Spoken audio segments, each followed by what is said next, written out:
নমস্কার বন্ধুরা, আমি আজকে দেখাবো জিন্সের প্যান্ট ভাঁজ দেওয়ার দুটি ট্রিক্স। তো প্রথমে একটি জিন্সের প্যান্ট নিয়ে নিলাম, একটি হাতা আর একটি হাতার উপর নিয়ে নিলাম। প্যান্টের হাই ভাঁজ করে নিয়েছি। এরপর প্যান্টের কোমর হাইয়ের উপর ভাঁজ করে নেব। এরপর আমার দিকে একটি হাতা ভাঁজ করে ফিরিয়ে নিলাম। হাতাটি ফিরিয়ে নেওয়ার পরে নিচে যে হাতাটি রয়েছে সেই হাতাটির উপর প্যান্টের কোমরের যে ভাঁজটা দিয়েছিলাম সেই ভাঁজটি আরেকবার পড়বে। এরপরে বাম দিকে যে হাতাটি রয়েছে এটি ভিতরে পড়বে এবং ডান দিকের যে হাতাটি প্যান্টের ভিতরে ঢুকিয়ে দিলাম। আমার একটি প্যান্ট ভাঁজ দেওয়া হয়ে গেছে। দেখুন কত সহজে ভাঁজ করে দিলাম। এরপর আরেকটি প্যান্ট নিয়ে নিলাম, তার হুকগুলো ভালো করে আটকিয়ে নিলাম।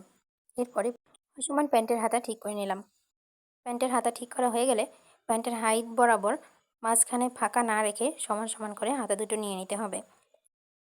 আমি পকেট এবং হাতা ঠিক করে নিয়েছি এবং প্যান্টের হাই বরাবর প্যান্টের হাতা দুটো সমান করে নিয়েছি, যাতে মাঝখানে কোনো ফাঁকা না থাকে। এরপর প্যান্টের কোমর প্যান্টের হাতার উপর ভাঁজ করে নিচের দিকে যে হাতা দুটো রয়েছে সেটি মাঝ বরাবর ভাঁজ করে নেব এবং অবশিষ্ট যে ভাঁজটুকু রয়েছে সেটি প্যান্টের কোমরের ভিতরে ভরে দেব। এরকম দুটো হাতা ভরে নিতে হবে এবং বইয়ের পৃষ্ঠের মতো মাঝ বরাবর প্যান্টটাকে ভাঁজ করে নিলেই হয়ে গেল আরেকটি প্যান্ট ভাঁজ দেওয়া।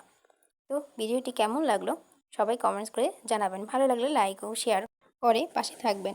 আর এভাবে যদি প্যান্ট ভাঁজ করেন অল্প জায়গার মধ্যে অনেক বেশি প্যান্ট রাখতে পারবেন। তো সবাইকে অনেক ধন্যবাদ।